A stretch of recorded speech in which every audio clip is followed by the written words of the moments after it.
নিজেকে special treat করতে সেদিন আপু আর আমি চলে গিয়েছিলাম গাউসিয়া মার্কেটের পাশে ফ্যান্সি শপে।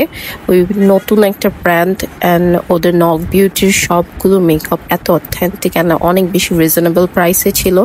তোমরা গাউসিয়া গেলে অবশ্যই তাদের দোকানটা ভিজিট করবে। এর পাশাপাশি গিয়েছিলাম আরও, সেটার নাম ছিল অ্যালিজাস বিউটি কনসেপ্ট। সেখানে রিজনেবল প্রাইসে অনেক ভালো ভালো লেন্স, আইল্যাশ কার্লার, এভারলিল ফাউন্ডেশন অনেক কিছু কিনেছি। টোটাল 7,000 টাকার মতো পড়েছে। অন্য শপে গেলে হয়তো সেটা আমাদের 14 থেকে 15,000 টাকা পড়ে যেত।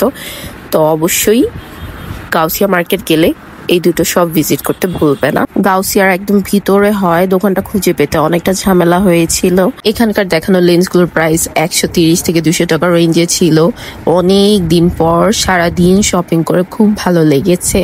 শপিং ডেট গুলো সবচেয়ে বেস্ট হয়। সবচেয়ে বেস্ট পার্ট হচ্ছে যখন আমার শপিং করা প্রোডাক্ট গুলো প্যাক করা হয়, তখন আমার কাছে অনেক বেশি বেশি হ্যাপি ফিল হয়। ফ্যান্সি থেকে শপিং শেষ করে আগাচ্ছিলাম, তখনই দেখলাম এক পাশে চুরির গহনা কর্নার। এই ব্রাইডাল চুড়িগুলো কেনার আমার অনেক দিনের ইচ্ছা, ইনশাল্লাহ দ্রুত কিনা হবে।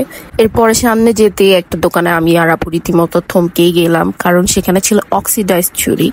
ব্রাইডাল চুড়ি কেনার জন্য মনে হয় ব্রাইড হওয়া জরুরি, কিন্তু অক্সিডাইজ চুড়ি পরার জন্য একদমই না। আমার তো মনে হয়েছে যেন আমরা কলকাতার বাজারে চলে এসেছি। কলকাতার নিউ মার্কেটের যে ব্লগগুলো দেখি ইউটিউবে, সেখানে এরকম জুয়েলারি অনেক বেশি দেখেছি।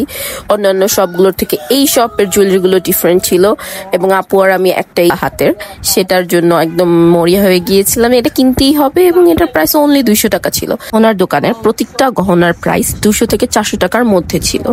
রীতিমতো আমি আর আপু তো নেক্সট টাইম প্ল্যান করে আসবো ভেবে নিয়েছি। তোমরা যদি যেতে চাও তাহলে এয়ারপ্লেন মসজিদের পাশের গলিতে চলে যাবে, তাহলে এই ভাইয়ার দোকানটা পেয়ে যাবে।